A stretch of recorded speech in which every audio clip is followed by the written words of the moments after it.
할렐루야. 아멘. 주일 아침마다 우리가 얼굴을 함께 대하며 예배할 수 있는 것이 참된 복인 줄 믿습니다. 아멘. 우리 너무 반갑고 너무 기쁘니까 앞뒤자회분들과 인사 한번 나눠볼까요? 우리 앞뒤자회분들에게 여러분 한번 사랑의 인사 한번 나눠보세요. 사랑합니다. 사랑합니다. 많이 사랑합니다. 이번에 한 번 더 인사할 텐데 이번에는 옆에 계신 분, 뒤에 계신 분, 여러분 마주 보신 분 이름을 한번 불러보면서 인사해봤으면 좋겠어요. 할머니 사랑합니다. 사랑합니다. 아들들 사랑한다. 감사합니다. 목사님 사랑합니다. 감사합니다. 목사님 사랑합니다. 많이 사랑합니다. 그럼 어떠세요? 우리가 그냥 인사를 나눌 때 좋았죠?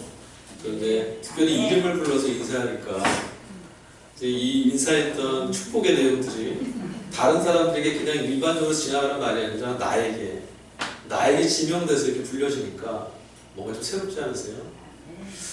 이름을 불러주면 축복할 때 뭔가 좀 다른 기분이 들어요. 이름을 불리기 이전까지는 그냥 이야기처럼 평범하게 지나쳐가는 일 같았는데 막상 내 이름이 딱 들리고 나니까 정말 축복받은 기분이고 아멘. 정말 축복해주는 것 같고, 그죠? 지난주에 연회가 있었어요. 감리교회 경기도에 있었던 경기 남서부에 있는 감리교회 목사님이 다 모여서 같이 연회를 같이 했는데 거기 목사님들 엄청 많잖아요, 그죠? 근데 거기서 누군가 이렇게 부르는 거예요. 목사님! 하고 부르면 어떻게 될까요? 모두 다 뒤돌아볼 거예요, 그죠? 근데 거기서 이번엔 이렇게 부르는 거예요. 고명원 목사님 하고 부르면 누가 돌아볼까요? 제가 돌아보겠죠. 뭐 이름이 똑같은 사람이 있으면 모르겠지만 이름은 그 사람이 누구인지를 이야기해주고 그 이름은 그 사람의 그 사람이 갖고 있는 삶, 그 사람 자체를 드러내는 표징이기도 합니다. 이름 참 중요한 거예요. 여러분 사람이 이름값 한다 그러잖아요. 주어진 이름값만큼만이라도 우리가 살아갔으면 좋겠어요. 아마도 부모님들이 우리에게 이름 지어줬을 때 저주받을 이름, 못난 이름 아마 안 지어주셨을 거예요. 우리가 처음 낳았을 때 사랑하는 부모들이 이름 지어줬을 때는 세상에서 빛내고 살아라. 세상에서 덕을 그치고 은혜 끼치며 살아라. 세상에서 흠 잡히거나 손가락질 받지 말고 살아라. 이런 마음 담아서 지어주시지 않겠어요? 이 이름에 부끄럽지 않은 삶을 우리가 살아갈 수 있었으면 참 좋겠어요. 이름값을 할 수 있는 사람. 이름값을 할 수 있는 사람. 그런데 여러분 이름값 한다는 게 그닥 쉬운 건 아닌 것 같아요. 하루하루 살다 보면 주어진 이름만큼 사는 것도 딱히 그렇게 쉬운 건 아닌 거 그렇게 생각이 돼요. 왜냐하면 우리가 살아가는 모습 보면 무너지고 깨지고 정말 이름하고 상관없는 모습 우리 삶에 너무 많이 맺혀지거든요. 제가 오늘 이름 이야기를 좀 하려고 해요. 여러분 우리나라에 참 아픈 역사가 있었습니다. 일제가 우리나라를 침탈하고 우리 가운데 찾아와서 식민 통치한 적이 있었죠. 올해가 이제 광복되고 3.1운동과 임시정부 100주년 되는 해이긴 한데 일제가 조선을 한일합방 이후에 식민 통치한 이후에 그들이 우리에게 했던 일이 있어요. 이 중국, 동남아시아까지 침탈하려고 식민 통치하려고 일본이 그 무력을 막 행사하기 위해서는 자원도 필요했고 필요한 게 너무 많았어요. 그러니까 우리나라에서 그것들을 차출해가고 사람을 차출하고 물자를 차출하기 위해서 우리나라에서 우리 식민들, 우리 조선 사람들에게 행했던 조치가 몇 가지 있었어요. 그 중에 가장 대표적인 게 뭐냐면 이름을 바꾸는 거였습니다. 그걸 이제 창씨개명이라고 하죠. 창씨개명에서 어떻게 하냐면 성과 이름 다 일본식으로 바꾸는 거예요. 그래서 그 이름으로만 말해야 되고 그 이름으로만 불리워야 됩니다. 그거 뭐 대수일까요, 여러분? 어떻게 생각하세요? 이름 하나 바꾸는 거 뭐 대수니까? 우리가 생각하기에는 그냥 목숨 뺏기는 것보다 이름 뺏기는 게 낫고, 우리가 생각하기에는 재산 뺏기는 것보다 이름 뺏기는 게 낫잖아요. 뭐 이름 뺏겨도 나은 사람 그냥 그 이름 아니게 살면 되지 뭐. 오히려 이렇게 생각하기 쉬워요.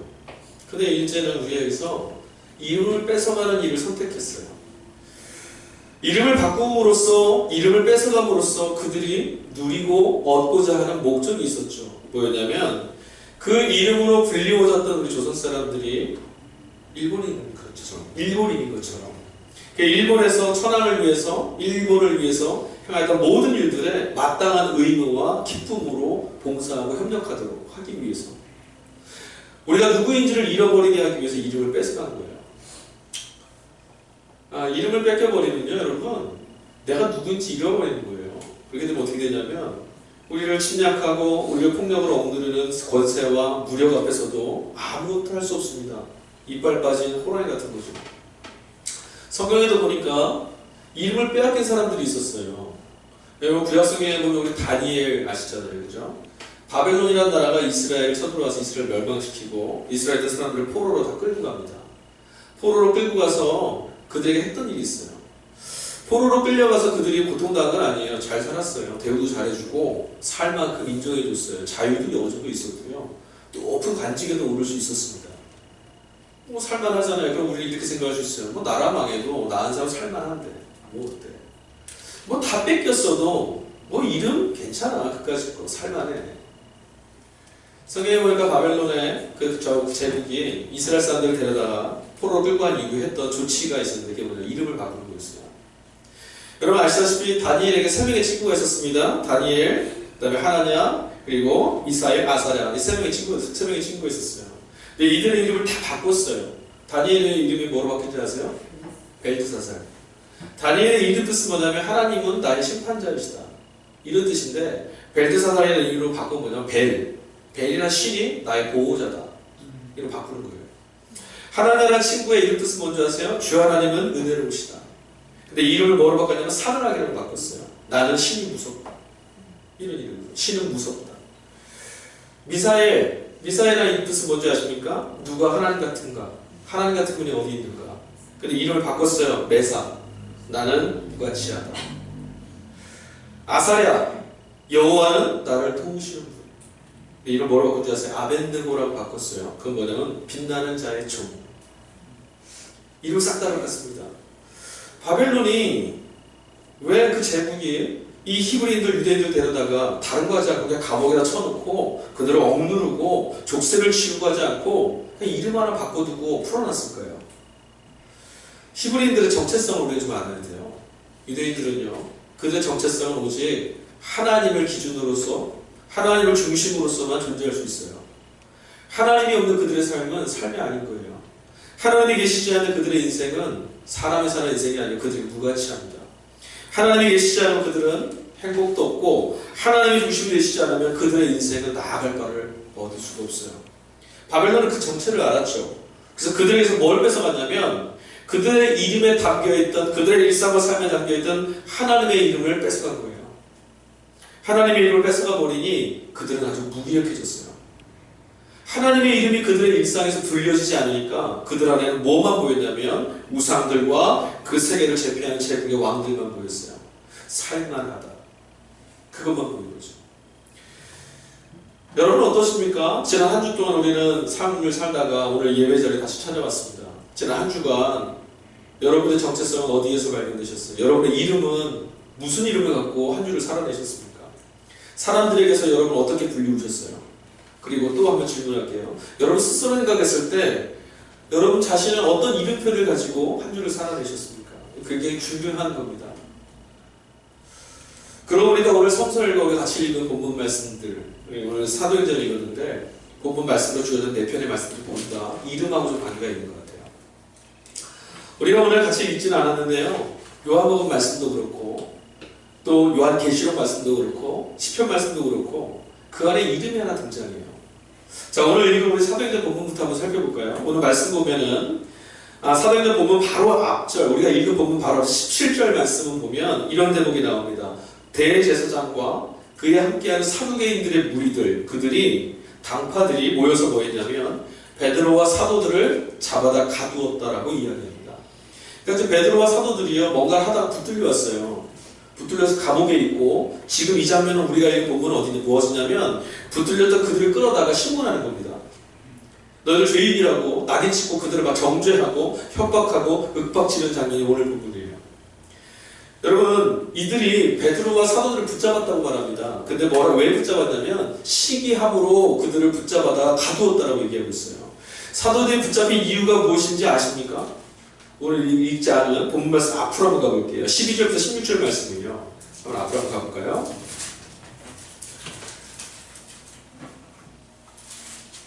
12절과 16절 말씀에 보면 여러분 앞에 12절 말씀에 혹시 표제어가 쓰여져 있나요? 여러분 성경에? 뭐라고 쓰여있나요? 사도들이 표적을 일으키다. 그러니까 지금 무슨 일이 있었냐면 베드로와 사도들이 부활하신 예수님을 만나고 나서 예수님 말씀하신 데서 증인으로 살려고 밖으로 뛰쳐나갔어요. 예수님을 증거하려고 복음을 전하려고 쫓아나갔더니 무슨 일이 벌어졌냐면 11절 16절 말씀에 이런 이야기들을 전합니다. 귀신 들린 자들이 귀신이 떠나가고 병든 사람이 낫고 표적과 기사들이 많이 나타났더라. 그리고 무슨 일이 벌어졌냐면 그로 인하여서 믿는 자들이 더하였더라. 이게 12절 16절 말씀이에요. 표적과 기사가 사도들의 손에 의해서 많이 나타났더라. 근데 이걸 보고 대제사장과 서기관들이 뭐였냐면 시기하여 그들을 붙잡아다가 감옥에 가두었대요. 그럼 여러분 다시 한번 질문해 볼게요. 그러면 지금 베드로와 사도들이 많은 표적과 이사를 행했습니다. 도대체 무엇을 가지고 이들이 이런 능력을, 무엇을 가지고 그들이 이런 일들, 대제사장과 무리들이 시기할 만한 이런 일들을 어떻게 행할 수 있었을까요? 베드로가 능력자여서 사도들이 뭔가 대단한 능력을 부여받아서 각성해서 그렇지 않습니다. 이들은 오늘 사도행전 말씀에 보면 그들이 목숨처럼 지켜내려고 하는 이름 하나에 기대어서 오늘 나갑니다. 우리가 잊지 않았는데요. 앞에 보면 사도행전 3장에 가보면 이런 대목이 하나 나와요. 우리가 알고 있는 무저렁이 같은 그 베드로가 놀랄만한 역사를 하나 일으킵니다.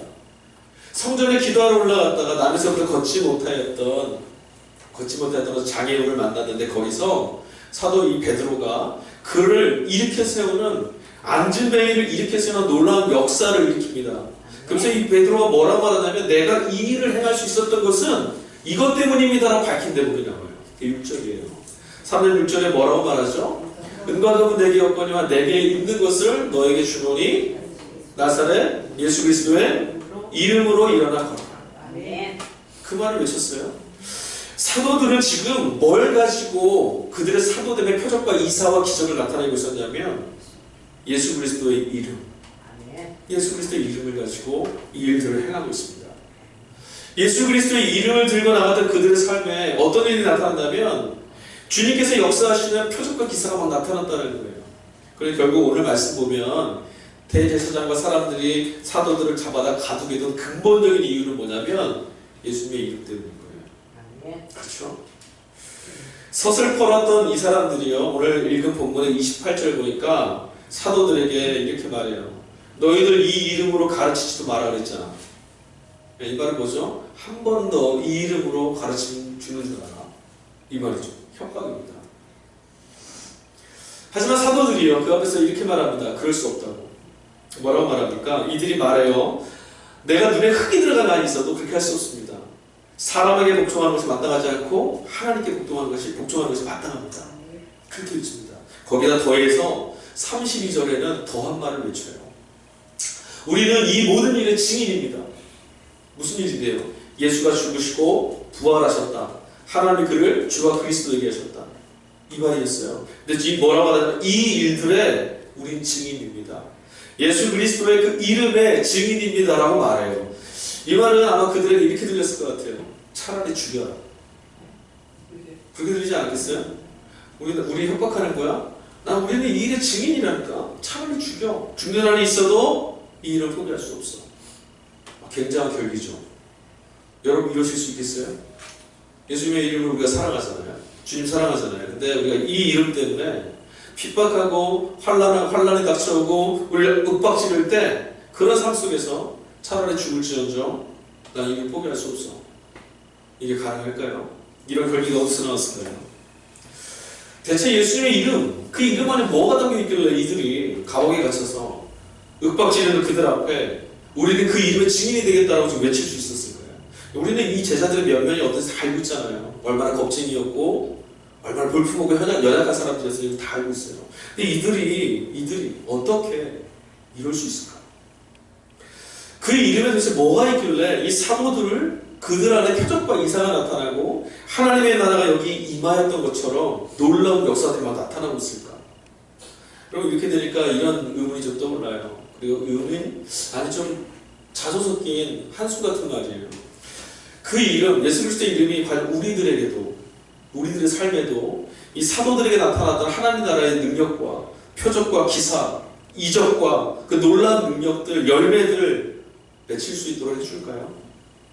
예수님의 이름이 오늘 이 예배 가운데 서 있는 저와 여러분에게도 동일한 능력으로 열매를 맺을 수 있을까? 여러분 어떻게 생각하세요?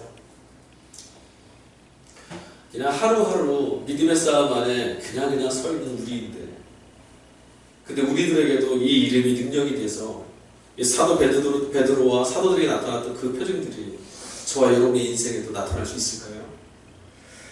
어쩌면 오늘 읽진 않았지만 성서열과 복음서에는 요한복음 20장에 나와 있는 의심 많다라고 불려서 도마, 그 도마 같은 의문점, 의심, 회의가 오늘 우리들 안에 있는지도 모르겠어요. 예수 그리스도의 이름이 사도들에 들리워져서 놀라운 역사가 나타난다고 말하는 성경의 기사, 그런데 그 이름이 과연 내게도, 그 이름이 과연 내 삶에서도 역사될 수 있을까? 여전히 우리 안에 회의가 남아있는 것 같아요. 여러분, 우리 삶에서는 그 이름이 도대체 어떻게 입증되고 그 이름이 어떻게 역사되고 있습니까? 여러분, 예수님의 이름에 능력이 있습니까? 아멘. 그래서 여러분의 삶에서 그 이름이 어떻게 능력이 나타나고 있습니까? 여러분의 삶에 어떻게 그 이름이 능력으로 지금 나타나고 있냐는 말이에요. 그리고 어떻게 경험하고 계세요? 예수님의 이름에 능력이 있다는 사실들을 다른 사람의 이야기 말고, 성경의 이야기 말고, 사도들과 그들에 있었던 사람들 말고 내 삶에 지난 한 주간 그 이름이 나에게 어떤 능력으로 경험되었느냐라는 질문입니다. 여러분, 예수님의 이름은 주문 같은 게 아니죠. 그냥 뭔가 사정이 좀 안 좋아졌을 때 예수님 하면 뭔가 해결이 되고, 뭔가 좋은 일이 좀 일어나야 될 때 예수님 하면 생기고, 뭔가 지금 아프고 힘들 때 예수님 하면 몸이 낫고, 문제가 해결되는 그런 일 아닙니다. 예수님의 이름은 우리에게 그렇게 다가오는 게 아니잖아요. 우리가 그 이름을 누리고 경험하고 그 이름 가운데서 살게 된다는 건 어떻게 일어나느냐? 여러분, 제가 이렇게도 질문해 보고 싶었어요. 여러분, 지금 우리의 삶에, 매일매일의 삶에 예수님 지금 함께 하십니까? 아멘. 감사합니다. 아멘. 이 고백이 평생토록 갈지가. 아멘. 여러분, 근데 우리 이럴 때 있잖아요. 남들 다 잘 사는데 나 왜 이렇게 살지? 악단들, 나쁜 놈들 잘 사는 것 같은데, 나는 말씀 따라 잘 살려고 애쓰는데, 믿음 지켜보려고 몸부림치냐, 나는 왜 이렇지? 나는 특별히 죄짓지도 않았는데, 주님 말씀에 따라 살려고, 그냥 주님 바라보면서 살려고, 부족했지만, 넘어졌지만, 또 주님 앞에 일어섰는데, 주님 없이 사는 사람이 더 잘 사는 것 같을 때, 그때는 어떠세요? 그때도 주님이 우리와 함께 계시는 것처럼 느껴지세요? 아멘. 예수 그리스도 이름이죠. 그리스도는 구원자라는 직능이긴 하지만 우리는 예수님, 즉 그의 이름을 그리스도이신 예수님이라고 부릅니다. 이름을 부른다. 이름은요, 부를 때 의미가 있어요. 여러분 혹시 벽을 쳐다보고 그냥 되돌아서서 앉아가지고 벽 보고 앉아서 누구누구야 누구누구야 이런 분 없죠? 누군가 여러분, 여기서 제가 저 벽을 보고요, 여러분 예배드릴 딱 들어오시는데 제가 저 벽 보고 서 있는 거예요. 벽 앞에 서가지고 누구누구님 누구누구님 이러고 있으면 여러분 뭐라 그러시겠어요? 어저께 목사님 뭔가 잠 잘못 주무셨나 보다, 어려운 일이 있으신가 보다, 그렇지 않겠어요? 이름은 대상에게 부를 때 가치가 있고 의미가 있죠.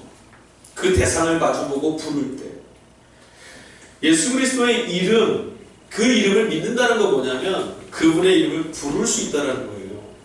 그렇지 않습니까? 예수 그리스도의 이름을 우리가 부를 수 있다는 건 뭐냐면 오늘 지금 내 삶에, 오늘 지금 내 자리에서 그를 부를 때 그가 들으실 수 있다는 거죠. 그분이 지금 나와 함께 계시다라는 그 믿음이 바탕이 되지 않고는 예수님의 이름을 우리는 부를 수 없어요. 예수님의 이름을 부르라는 얘기는 뭐냐면 지금 너의 삶에 그분이 함께 계신다라는 말씀을 받아들이는 거예요. 지금 당신의 삶에, 당신의 걸음에 예수님이, 그리스도이신 예수님께서 함께 계신다. 그때 예수 그리스도의 이름은 능력이 있어요. 우리의 삶에 함께 계시지 않는 주님이 무슨 능력이 있겠어요? 우리 삶에 동행하시지 않는 주님이 우리에게 무슨 능력이 되겠습니까? 무슨 기쁨이 되겠어요? 내 삶에 지금 함께 계심으로 그분이 기쁨이 되고, 내 삶을 붙들고 계심으로 그분이 능력인 거죠. 내 삶은 무너지고 깨지고 터지고 있는데 저쪽에 가서 누구 병자를 일으키고 있다. 그림이 어떻게 나에게 능력입니까? 내 영혼은 지금 피폐해져 있고 슬픔과 좌절에 눌려 있는데 저쪽에 가서 누군가에게 잔치가 되고 있다. 그 이름은 내게 기쁨이 아니죠. 예수 그리스도, 그 이름의 능력이 있다는 것은 지금 그 이름의 주님이 나와 동행하고 함께 계심을 고백하는 거예요. 여러분, 예수님은 우리들에게 당신을 믿음으로 하나님의 자녀되는 이름을 주시려고 십자가 달려 죽으셨어요. 우리에게 이름을 바꿔주시려고. 어떤 이름이요? 세상에서 절망하고 세상에서 상처받고 아무것도 갖지 못하여서 발을 밟히듯 살다가 무의미와 허무 속에 살다가 쓰러지는, 왜 태어났을까? 왜 이렇게 살아야 되는가? 한심스러운, 매일매일 저주 같은 일상을 살고 있는, 어깨가 축 처져 있는 어떤 사람으로가 아니라 하나님의 자녀라는 이름을 주시려고, 죄가 눌러서 짓눌려서 신음할 수밖에 없는 그런 인생이 아니라 우리가 누구냐? 하나님의 자녀된 사람들이다라는 그 이름값을 회복해 주시려고 십자가에 죽으셨다니까요. 우리에게 하나님의 자녀라는 권세, 그 이름의 권세를 다시금 회복시켜 주시려고 그분을 어둠의 죄의 사망의 죽음에 눌려있던 무게에서 깨뜨리시고 부활하신 거예요. 예수님이 우리에게 왜 중요하신 분이냐면 잃어버린 우리의 이름을 다시 찾아줬거든요. 잃어버린 저와 여러분의 이름을 다시 찾아줬어요. 여러분, 오늘 예수님의 이름, 그 예수님이 어떤 분이신지를 사도 요한이 소개하는 부분이 나와요. 계시록 말씀입니다. 계시록 1장 4절에서 8절까지가 오늘 성서 읽는데, 그 말씀 속에서 사도 요한이 예수님에 관해서 소개하는 대목이 나옵니다. 사도는 뭐라고 말하냐면 예수님은 우리 안에 대단한 분이십니다 라면서 땅에 있는 모든 왕들의 권세이시며 땅에 있는 모든 왕들의 통치자라고 얘기해요. 여러분, 이게 얼마나 엄청난 표현인지 모르시죠? 땅에 있는 모든 왕들의 머리가 되시는 분이 예수님이래요. 이게 감이 안 오는 거예요, 지금. 여러분, 회사에 가시면 여러분의 사장님이 계세요. 그렇죠? 여러분, 학교 가면 선생님들 계시고, 근데 그들 얼마나 대단한 권세를 휘두릅니까? 그 사람 있으면 아무도 못하잖아요. 요즘에는 조물주 위에 건물주라고 그러는데, 건물주 한마디 하면 그 세입자들은 한마디도 못하잖아요. 심주 하잖아요. 그죠? 근데 그 모든 세상의 권세들의 머리가 되시는 분이 예수님이래요. 이 세상에 어떤 권세가 앞에 나와서 나는 권세자입니다 외쳐도 그 권세 위에 계신 분이 예수님이라는 거예요. 대단하지 않습니까? 사도 요한이 예수님을 그렇게 소개해요. 예수님 이런 분이래요.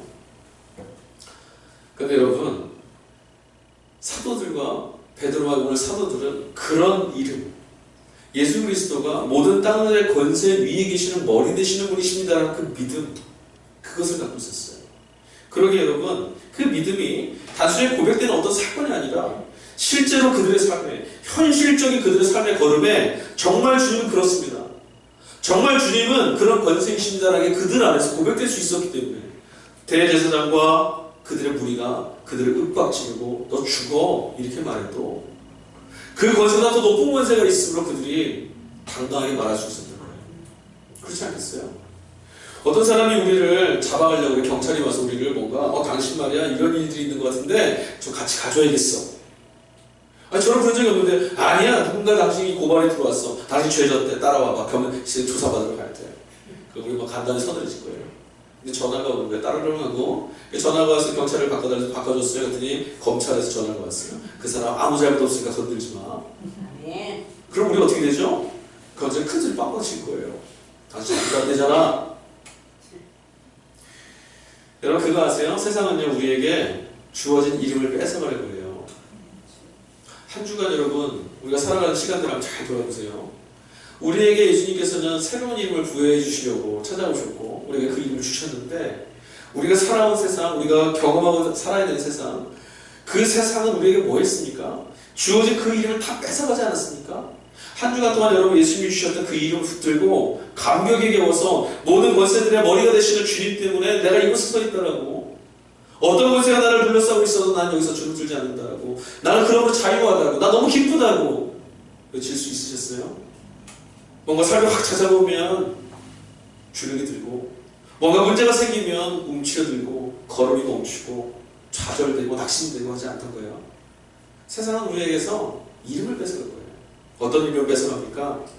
피 묻은 십자가의 사랑이 맺혀져 있는 예수와 예수의 죽으심과 함께 죽고 예수의 부활과 함께 부활되어서 하나님의 자녀가 되는 하나님 나라 백성이 되었다는 그 이름표를 세상은 지금 뺏어가려고 해요. 어쩌면 오늘 우리는 이 예배자리에 나올 때까지 이름표를 다 뺏겼는지도 모르겠어요. 여러분 그 이름을 들고 오늘 이 예배자리에 나오시면서 내게 주신 이 이름이 내 한 주를 살게 했습니다. 내게 주신 이 이름의 주님이 나와 동행하셨으니 내가 여기서 살았습니다.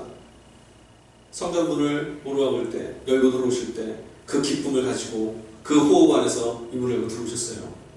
그렇지 않더라면 우리 이미 한 주간의 삶에서 그 치열한 삶의 자리에서 주님이 주신 이름을 다 빼앗겨 버렸는지도 몰라요. 한 주를 살면서 이 이름을 지켜낼 수 있었을까? 어떻게 하면 지켜낼 수 있을까? 아니면 나는 얼마큼 지켜냈었을까? 돌아보면 자신이 없죠. 이제 또 한 주를 살아갈 텐데 여러분 이 한 주 또 앞으로 어떻게 사시겠어요? 예수님이 자신의 목숨을 걸고 주신 이 이름을 여러분 어떻게 지켜낼 수 있겠습니까? 지나갔던 시간들만 돌아보면 그럴 수 없겠죠. 또 우리 빼앗기겠죠. 여러분 우리 예수님이 누구신지 좀 잘 알아야 될 것 같아요. 예수님이 과연 누구실까요? 아까 사도 요한의 이야기했는데 사도 요한이 썼던 계시록 1장 4절부터 8절까지 세 가지의 표현을 예수님에 관해서 요한이 이렇게 고백합니다. 뭐라고 말하면 첫 번째, 예수 그리스도는 충성된 종이시고, 그다음 두 번째 무슨 거냐면 모든 죽은 자들 가운데서 먼저 나신 분이시고, 그 다음에 말하는 게 아까 말한 모든 땅의 권세들, 땅의 임금들의 머리가 되시는 분이시다. 그리고 나서 계시록 1장 8절 말씀 마지막에 뭐라고 하냐면 그분은 지금도 계시고 이전에도 계셨고 장차 오실 분입니다. 이렇게 말해요. 그러니까 계시록에서 요한은 그 이름의 주인이신 예수님을 뭐라고요? 지금도 계시고 이전에도 계셨고 장차 오실 분입니다. 그 이름 안에서 요한은요 너무나 놀라운 걸 발견했어요. 이전에 우리와 계셨던 그 주님이 지금도 함께 계신다. 밤모섬에 끌려 유배되어 있던 요한이 그렇게 계시는 거예요. 주님이 지금 나와 동행하신다. 또 뭐라고 말했냐면 모든 세상의 권력 가운데 쓰러지고 넘어지고 절망하고 깨지고 터지고 죽임 앞에 서 있는 여러분, 그분은 다시 오실 것입니다. 그분은 또 오신다는 거예요. 여기서 눌려서 끝난 인생이 그런 권세가 아니라 이 온 누리 가운데 온 땅 가운데 하나님의 역사가 임할 때 온 통치 가운데 회복될 이름이 바로 그분의 이름이라는 거죠. 요한은 그래서 기뻤어요. 나에게 이름을 주신 그분이 지금도 같이 계시고 이 이름을 주신 주님이 앞으로 영광 가운데 다시 오실 것을 믿었기에. 여러분 요한계시록에서 요한은 예수님의 이름을 그렇게 갈무리했습니다. 초대교회 성도들은 다 예수님을 이렇게 믿었어요. 예수님이 이런 분이시다라고 고백한 거예요. 사도들도 이 믿음 안에서 살고 있었어요. 여러분 우리들은 예수님을 오늘 우리에게 주어진 삶에서 어떻게 믿고 어떻게 바라보고 살고 있습니까? 예수님이 우리에게서 정말 하나님의 충성된 종으로 우리를 살리시려 오신 하나님의 구원자라고 믿고 계십니까? 예수님이 모든 죽은 자들 중에 먼저 되셔서 부활의 생명을 우리에게 나눠주신 부활의 주님임을 믿으세요? 예수님이 세상의 모든 권세 위에 머리 되심을 믿으십니까? 예수님이 지금도 계시고 이전에도 계셨고 앞으로 오실 왕이시라는 것도 믿으세요? 그 이름이 우리 안에 믿어질 때, 아니 그 이름이 지금 우리와 함께 계심이 우리 안에 고백될 때, 여러분 우리의 삶은 이름을 뺏기는 삶이 아니라 이름을 뺏기는 세상 가운데 그 이름을 증거할 수 있는 증인의 삶을 살 수 있어요. 사도들은 심판주로 오실 예수 그리스도의 이름에 자신의 인생을 걸었습니다. 임금들의, 땅에 있는 모든 임금들의 머리가 되시는 분이시라는 것을 그들 고백했기에 어떠한 권세 앞에서도 주눅들지 않았어요. 사랑하는 여러분, 세상에 나가서 주눅들지 마세요. 여러분들보다 잘난 사람들 앞에서 무릎 꿇지 마세요. 여러분들보다 잘 사는 것 같은 사람들, 성공했다 말하는 이들 부러워하지도 마세요. 현실의 권력자들이 즐기한 그런 삶이었어요. 이 사도들이 있었던 삶은 현실 속에 사람의 죽고 사는 것을 결정할 수 있는 권세자들이 사는 그런 세상이었어요. 그런 곳에서 그들이 이렇게 말합니다. 예수님은 지금 이 현실의 삶에 함께 계신다. 근데 그분은 모든 왕들의 왕이시다. 저 권세가 내 앞에서 지금 호령하고 있지만 저 권세 뒤에 계신 분이 계시다. 주님 저기 계신다. 여러분 내일부터 우리 또 새로운 한 주를 시작해야 합니다. 여러분 혹시 말씀 들으시면서도 이런 생각하실지 몰라요. 내가 이 말씀을 듣고 그래 성경은 그렇게 말하고 사도들도 그런 믿음을 살았지만 그래 그렇게 살기로 내가 결심하지만 한 주가 다시 살 때 이 일을 또 잃어버릴지도 몰라. 아멘 하시면 안 돼요. 이러면 우리 그렇게 할지도 몰라요. 두렵지 않으세요? 근데 여러분 걱정하지 마세요. 그런 속임에 속지 마세요. 그럴지도 모른다고요? 아니요. 그 마음, 속이는 마음에 틈을 주지 마십시오. 성경은, 아니 하나님은 우리의 어제를 기억하지 않으세요. 하나님은 지금 여기에 나와 함께 계시는 분이에요. 아멘. 지금 여기에 나의 구원이 되주시려고 그 이름을 우리에게 주셨어요. 아멘. 그 이름이 우리에게 의미가 있는 것은, 그 이름이 우리에게 자유인 것은, 그 이름이 우리에게 생명인 것은 지금 여기에 나와 함께 계시기 때문에. 아멘. 오늘 요한복음 우리 읽지 않은 본문의 말씀 20장 19절 31절 말씀, 그 말씀 상독서예요. 겁과 두려움, 슬픔, 좌절, 낭망 앞에 사로잡혔던 예수의 제자들, 그런 사도들이 변화될 수 있었던 아주 중요한 이유를 설명하는 대목이 나와요. 이걸 한번 찾아볼까요? 요한복음 20장 한번 찾아봅시다. 찾기 쉽죠? 앞으로 바로 가시면 있어요. 몇 장만 넘기시면 돼요. 20장 19절 말씀입니다. 요한복음 20장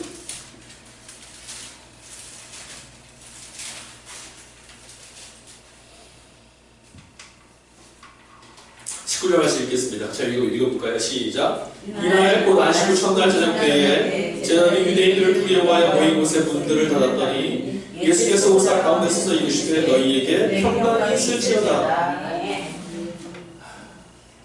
제가 몇 해 전에도 사순절 때 이 부분 부활절에서 설교했던 것 같은데, 제자들은 지금 평강할 수 없는 상황이 있어요. 당신의 스승 예수를 며칠 전에 잡아 죽였거든요. 밖에 못 나가고 문 걸어 닫고 숨어 있는 거예요. 나가면 죽어요. 아직은 죽지 않았지만 이 문 열고 나가면 누군가 저 사람 예수와 함께 있던 사람이 말하면 죽일지도 몰라요. 그래서 문 걸어 닫고 꼭꼭 걸어 닫고 숨어 있었어요. 근데 예수님 오셔서 뭐 했냐면, 부활하신 주님이 너희 평강이 있을지어다. 여러분, 이 말씀이 우리 안에도 좀 역사로 말씀으로 다가왔으면 좋겠습니다. 너희 평강이 있을지어다. 근데 여러분, 이게 주님이 평강이 있을지어다 하면 내 평강 이제부터 생기겠습니다, 이렇게 되나요? 짠! 이제부터 나 평강 갖겠습니다, 되나요? 안 돼요. 그래서 주님이 이 뒤에 하신 말씀이 있어요. 뒤에 볼까요? 22절 말씀입니다. 이 말씀을 하시고 그들을 향하여 숨을 내쉬며 이르시되 성령을 받으라. 아멘. 아멘. 성경은 우리에게 답을 가르쳐줍니다. 우리의 결단과 의지로 평강 아니할 수 없어요. 우리의 용감함으로, 우리의 맹렬함으로 우리 이름표를 뺏어가려는 세상 앞에서 우리를 지킬 수 없어요. 각오가 새롭다고요? 이전까지 믿음 생활을 오래 했으니까요? 아니요, 그렇지 않아요. 그걸로 지킬 수 없어요. 한평생을 예수를 따라가며 살며 이만하면 됐겠지 않은 그 인생도 단 하루, 단 한순간에 무너질 수 있어요. 우리 그래요. 만약에 우리가 그런 것으로 인생을 채울 수 있다면 우리가 예수 필요 없죠. 자기 잘 지키고 살면 되니까. 우리 또 아까도 그랬잖아요. 다시 저문을 열고 나가서 살면 우리에게 주신 이 이름을 또 뺏길지도 몰라. 이 염려가 우리 안에 있잖아요. 우리 이런 사람들이에요. 그런데 예수님께서 뭘 하셨냐면, 이 말씀을 하시고 숨을 내쉬시며 말씀하시되 성령을 받으라.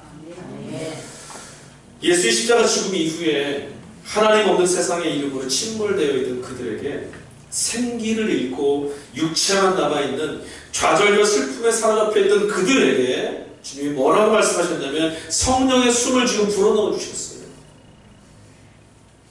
이 사건에서 그들의 이름표가 바뀐 거예요. 두려움과 절망의 배신자들, 주님을 버리고 도망쳤던 그런 겁쟁이들, 주님이 너희들의 그 고백 가운데 교회를 세우겠다 했지만 교회를 세우기는커녕 아무도 감당 못할 그들이 바뀌었죠. 사람들. 성령의 숨은 무엇으로부터 시작됐습니까? 주님이 지금 성령을 받으러 하시기 전에 뭐라고 하셨어요? 이 말씀을 하신 이후에. 성령은요, 주님의 말씀과 따라옵니다. 주님은 성령을 우리에게 어떻게 주셨냐면 말씀으로 우리에게 성령을 베풀어 주세요. 주님의 말씀을 듣고 마음에 두지 않으면 우리는 예수님의 호흡을 따라갈 수가 없어요. 우리가 주의 말씀을 듣고 그 말씀을 내 삶에 새기려고 담아두지 못하면 예수의 호흡은 우리 가운데 살리는 역사로 작동하지 않아요. 귀로 듣고 좋네 하고 흘려버리면 말씀으로 우리가 찾아온 능력이 내 안에 지금 함께하지 않아요.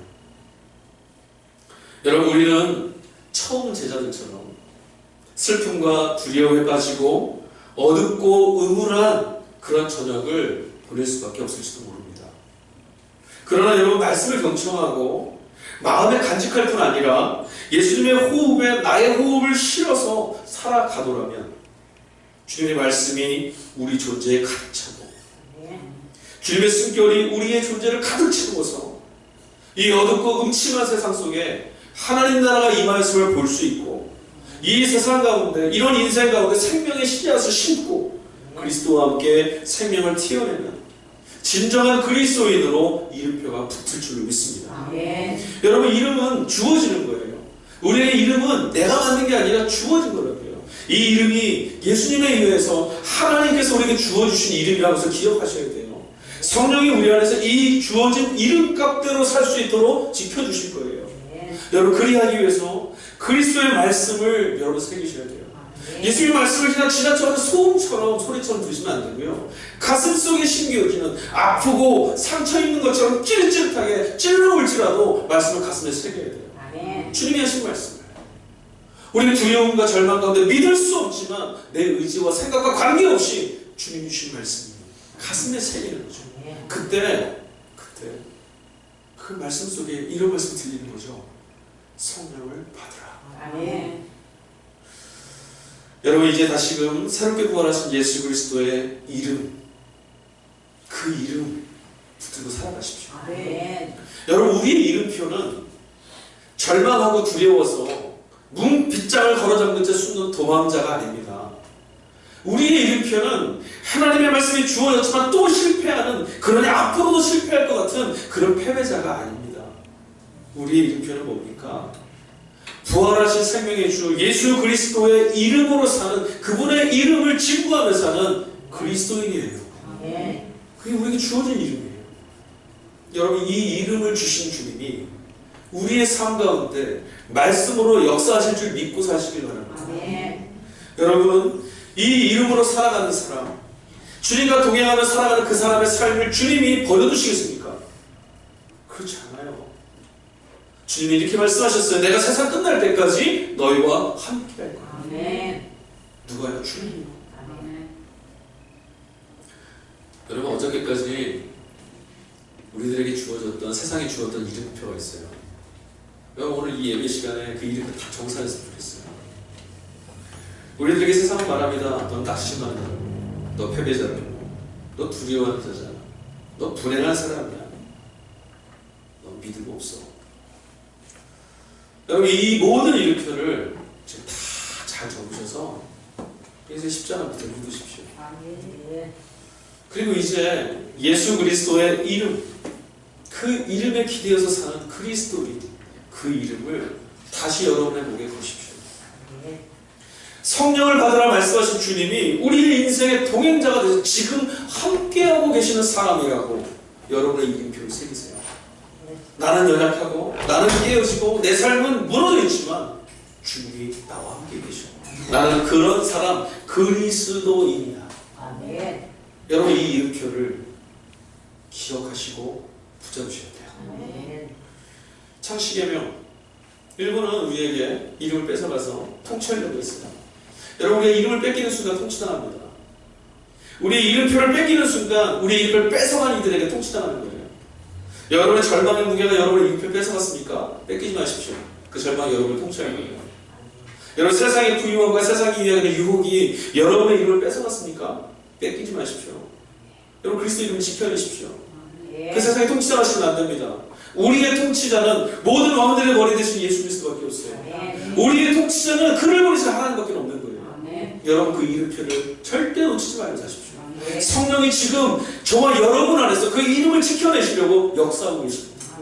이 이름표대로 살으라고, 주님의 이름값대로 살게 하시려고 우리의 걸음을 지켜내실 줄 믿으시기 바랍니다. 주님이 이 바뀐 이름, 절망과 죽음에 무너진 우리의 이름을 바꾸셨던 그 이름, 그리스도 예수의 사람, 그리스도 예수의 증인, 그리스도 예수를 증거하는 당신의 백성, 저와 여러분을 이끌어 가시는 것을 믿으시고 저물려고 나가셨을 때 우리의 이름표를 뺏으려고 하는 자들에게 이 이름을 주신 이가 내 걸음을 지켜줄 거야. 이 이름을 주시니까 나와 동행하실 거예요. 아멘. 믿고 걸어가는 저와 여러분의 한 주가 될 수 있기를 주의 이름으로 축원합니다. 아멘. 다음 주에 돌아오실 때 그 빛나는 이름표를 영광스럽게 놓고 돌아오실 수 있기를 주의 이름으로 축복합니다. 아멘. 기도하겠습니다. 하나님, 당신의 고귀하신 아들 예수 그리스도를 우리에게 주심으로 죽음에 짓눌려 살 수밖에 없는 그런 우리 인생에 하나님의 자녀